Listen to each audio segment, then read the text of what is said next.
What is up, YouTube? So on today's video, I'm going to cover how to diagnose a p1557 on my 2.7. It's in my B6. I was racing a BMW 328i. I'm not going to say where because it was completely illegal, but racing a dude. When I went to shift from third to fourth, about 6,500 RPMs, popped it into fourth, and I was pulling about 8 PSI boost. And when I went into fourth, I heard something pop, and then it was only pulling 4 PSI on the boost gauge, and my check engine light immediately came on.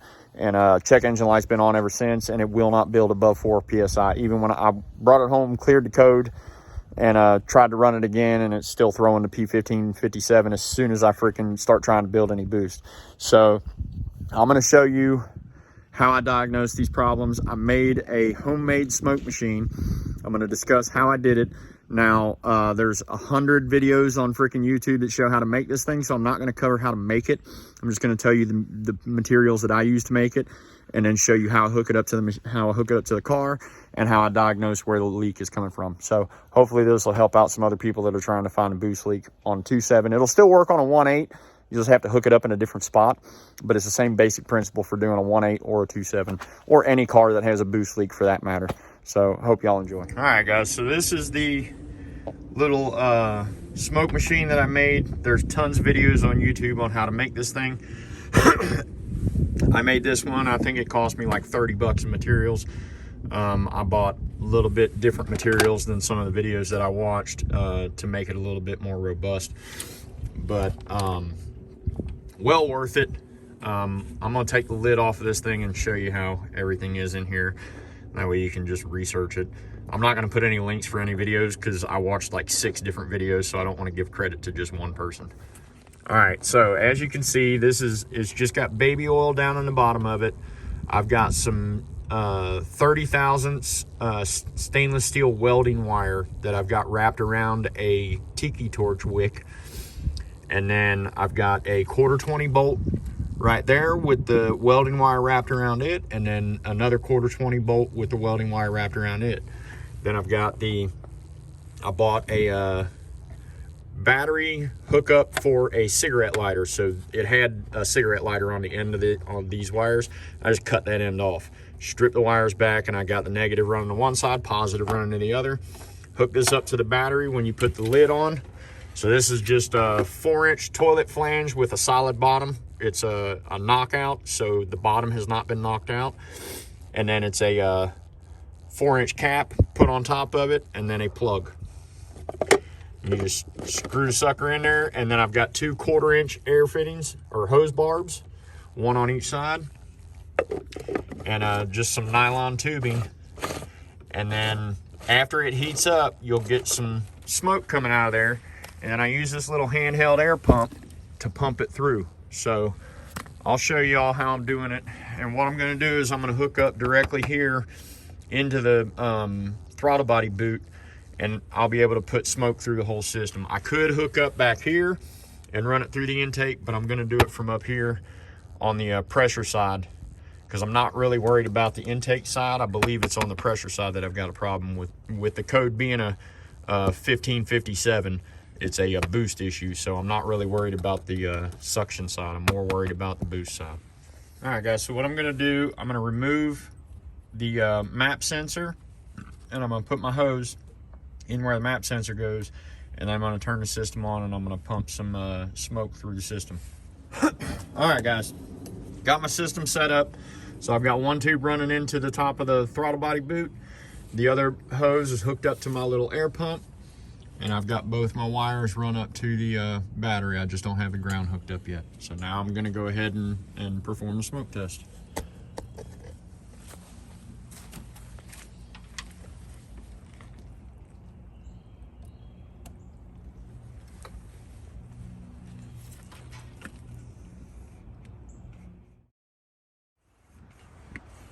I'm not seeing any smoke coming out anywhere.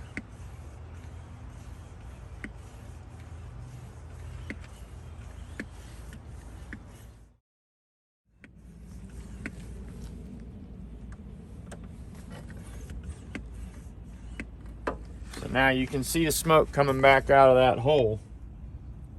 But I'm not seeing any smoke coming out anywhere else in the system.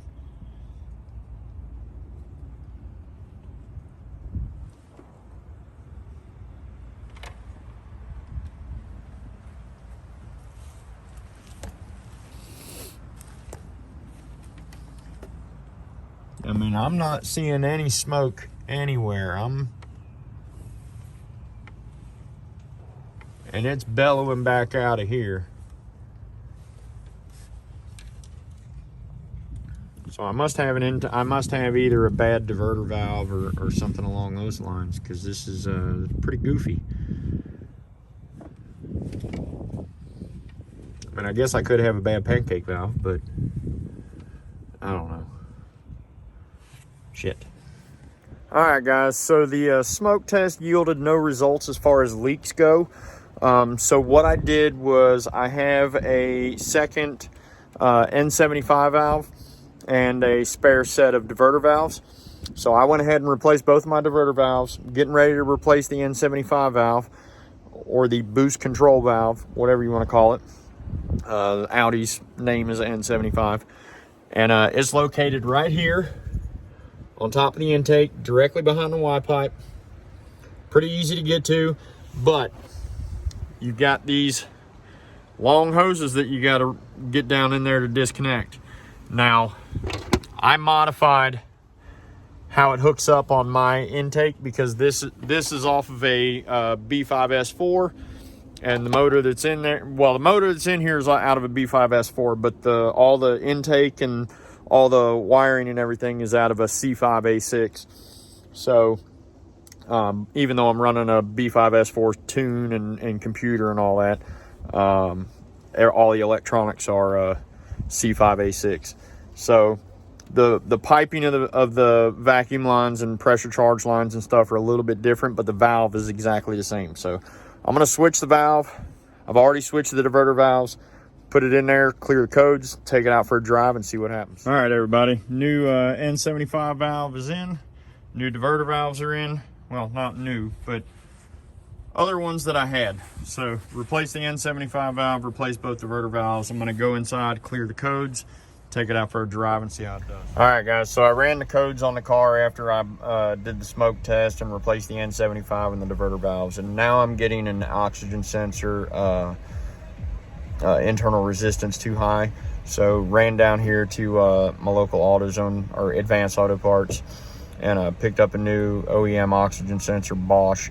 So I'm going to throw that in and then take it out for another run and see what happens, because it threw the internal resistance too high, and it threw the p1557 after I did one pull in the car. So there's obviously something going on with it. Hopefully the O2 sensor will help remedy the situation, but I won't be able to diagnose the 1557 without getting rid of the oxygen sensor alarm. So I'm going to see what happens from there.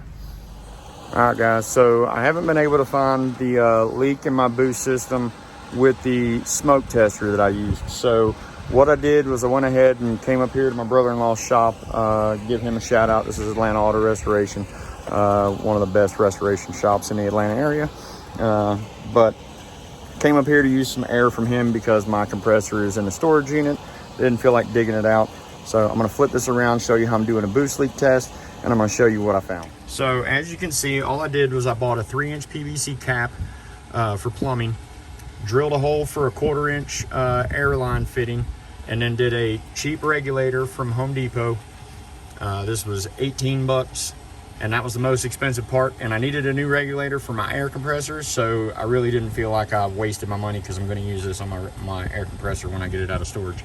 But what you do is you hook all this up, you take your intake tube off, put this piece in here and clamp down on it, and then hook up your regulator, regulate it all the way down until it's closed, and then hook your air line up and slowly add air to it, and then you'll listen for leaks. I'm going to show you what that process looks like. All right, so as you can see, I don't have any air coming out. I've got the air turned on. So now I'm going to open the regulator. I'm going to slowly start letting air out. and then you listen for leaks. And you can hear a leak coming from the bottom of the throttle body boot. So the bottom of the throttle body boot is split open. I can feel the air coming out right there. And hear how the noise changes? That's where my leak is. Now you don't want to go above 15, 20 PSI. Now if you're running a high PSI motor and you know your car's set up for 25, 30 PSI, by all means, test it at your operating pressure. But for a stock car with nothing done to it, don't go above 15. That's what I do. You do as you please, but you also have to block off this port. I just took a length of tubing, put a bolt in one end and clamped it on both sides. But you do have to have that in order to pressurize the system. So the throttle body boot is the culprit. So I'm gonna buy a new throttle body boot and get this thing running the way it's supposed to. All right, guys, like I said, I'm up in my brother-in-law's shop, Atlanta Auto Restoration, and this place is freaking amazing. I love coming up here. I actually used to work here a couple years ago, but I went back to doing CNC service because of the money. But I mean, if I didn't have to worry about money, this is where I would be every day of my life, because this is right up my alley. So I'm gonna flip the camera around, show you what all they got working on here. This is a dope ass garage, so I really hope y'all like this. So here's a couple of the cars that we're working on up here. There's the full body shop, do frame off restorations up here. Bunch of cool ass cars up here. You can see it's pretty full. But in here is where this is the assembly area up here after they've been painted or when they come in for minor work. And he's got some really freaking dope rods in here. So, Corvette convertible, Porsche, Chevelle, I think. Oh, that's an Oldsmobile. Or is it? No, that's a Cutlass. Yeah, Oldsmobile Cutlass. Freaking badass Trans Am, Corvette, Camaro, Cadillac, I think that's a Cadillac.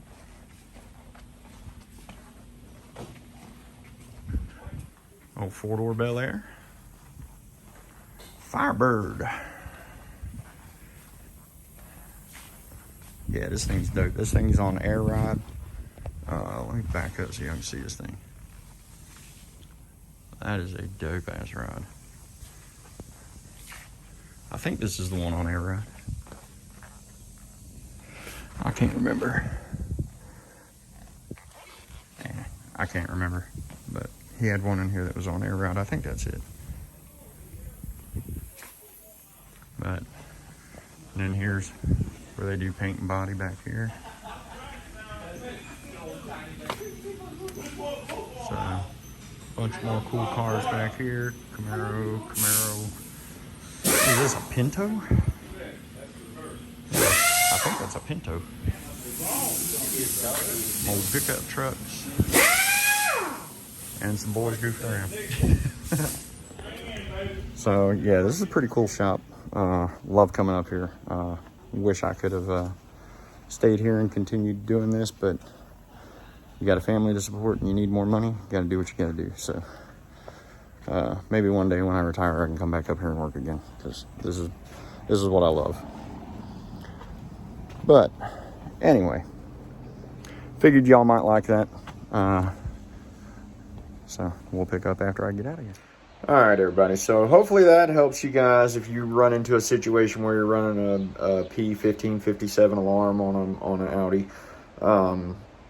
I really hope y'all liked that little walkthrough at my brother-in-law's shop. I didn't really stay there a whole lot of a time, so I didn't get the chance to do any like close-ups of the cars or anything like that. I just did that real quick walkthrough. But if you guys would like to see more of that shop, just let me know.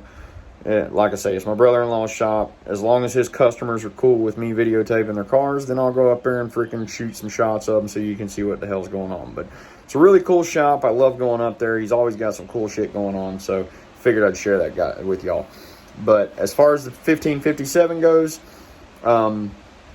if you don't have a boost leak, or I guess I should say, as long as you don't have a leak to atmosphere, you'll be able to find it with either the pressure tester or the smoke tester. Now, if you have a bad diverter valve or a bad N75 valve or something along those lines, the smoke test and the boost pressure test really isn't going to be able to tell you if that's the problem. That's why I went ahead and replaced the diverter valves in the N75 after I did the smoke test, and I didn't really see any results.